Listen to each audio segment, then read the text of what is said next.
የእንቅልፍ ማጣት ችግር ኢንሶምኒያ ዲስኦርደር የምንለው ከ50% በላይ የማህበረሰባችን ክፍል ላይ እንደሚከሰት ያውቃሉ? ሰላም፣ ዶክተር ጽዋማ እባላለሁ። በኢትዮ ጠቢብ ሆስፒታል የአእምሮ ሐኪም ስፔሻሊስት ነኝ። ዛሬ የምንነጋገረው በተለያዩ የእንቅልፍ ችግሮች መሀል ሲሆን አንዱም ኢንሶምኒያ ዲስኦርደር የምንለው ነው።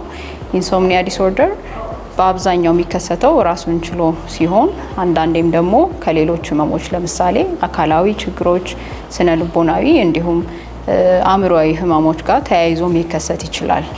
ኢንሶምኒያ ዲስኦርደር ላይ የምናያቸው ምልክቶች እንቅልፉን በአጭር ጊዜ መጀመር አለመቻል፣ ማለትም ከ30 ደቂቃ ባለፈ መጀመር አለመቻል፣ ቀጥ ያለ ወጥ የሆነ የእንቅልፍ ስርዓት አለመኖር፣ በተደጋጋሚ መነሳትና ተመልሶ መተኛት አለመቻል፣ እንዲሁም ኤርሊ በጣም በጠዋት መንቃትና ተመልሶ ወደ እንቅልፍ መተኛት አለመቻል ናቸው።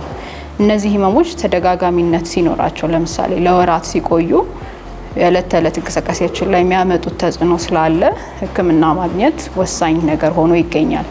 ስለ ሕክምናው ደግሞ በሌላ ቪዲዮ የምንወያዩ ይሆናል። አመሰግናለሁ።